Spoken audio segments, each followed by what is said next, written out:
Assalamualaikum warahmatullahi wabarakatuh.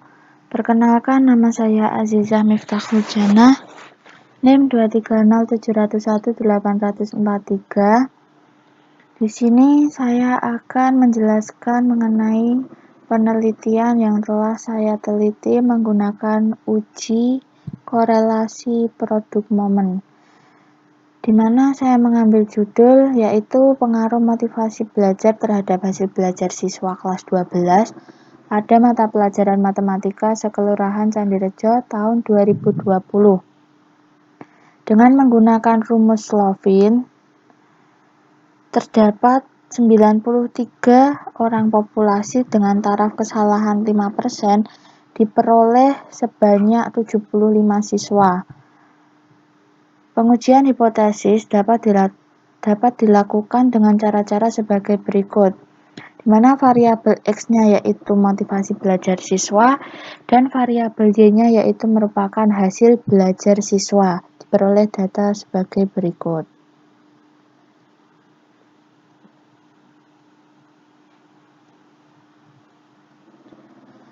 Berdasarkan data di atas dapat dihitung korelasinya sebagai berikut. Yang pertama, menentukan hipotesis penelitian, yaitu H0 merupakan tidak ada pengaruh antara motivasi belajar dan hasil belajar, dan H1 ada pengaruh antara motivasi belajar dan hasil belajar.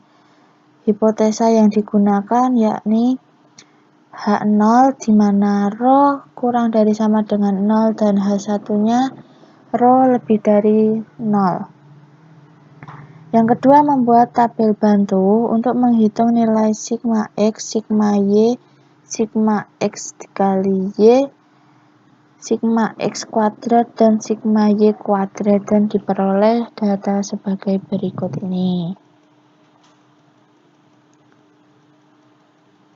Kemudian, dari data yang telah saya peroleh ini, kita bisa mencari sigma dari keseluruhannya.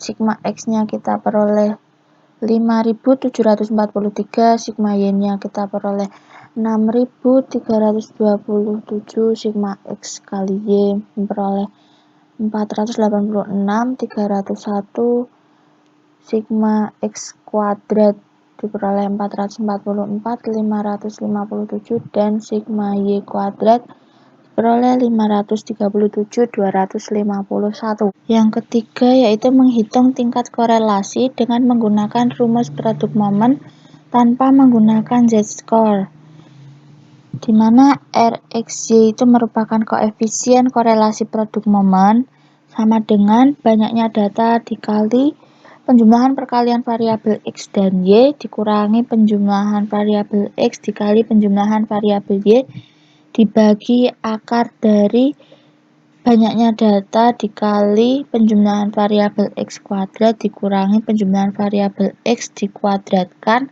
dikali lagi dengan banyaknya data dikali penjumlahan variabel Y kuadrat dikurangi penjumlahan variabel Y dikuadratkan.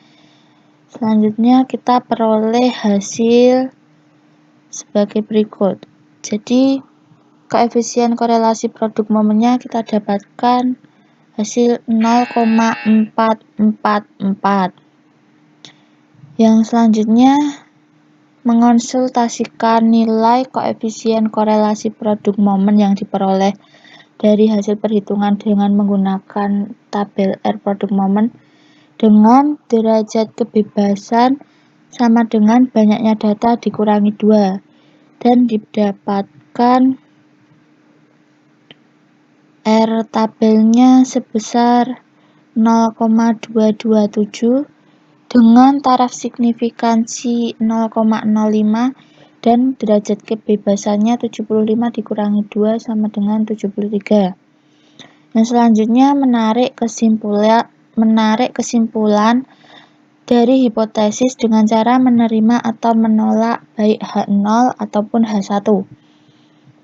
Nah, karena R hitung lebih besar dari R tabel, R hitungnya sebesar 0,444, lebih dari 0,227, maka H0 ditolak, sehingga dapat disimpulkan bahwa terdapat pengaruh antara motivasi belajar atau variabel X dan hasil belajar atau variabel Y pada mata pelajaran matematika.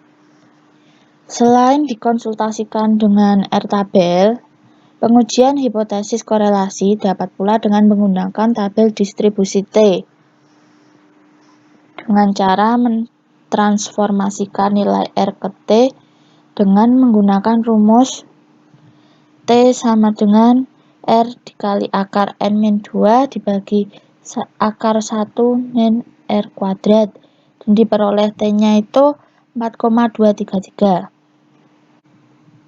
Dari perhitungan di atas diperoleh nilai T sebesar 4,233 untuk tabel distribusi T pada taraf signifikansi 0,05 dan derajat kebebasan sebesar 73 diperoleh nilai R tabel yaitu 1,993. Karena nilai T lebih besar dari R tabel, T-nya tadi sebesar 4,233 dan R tabelnya diperoleh 1,993, maka H0 ditolak, sehingga dapat disimpulkan bahwa terdapat pengaruh antara motivasi belajar atau variabel X dan hasil belajar atau variabel Y pada mata pelajaran matematika.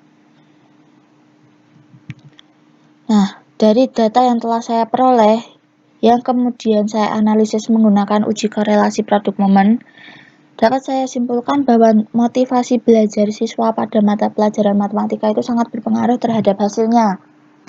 Karena teorinya, usaha itu tidak akan pernah mengkhianati hasil. Ketika kita termotivasi akan sesuatu tanpa adanya daya dan upaya, maka hasilnya pun juga akan nihil.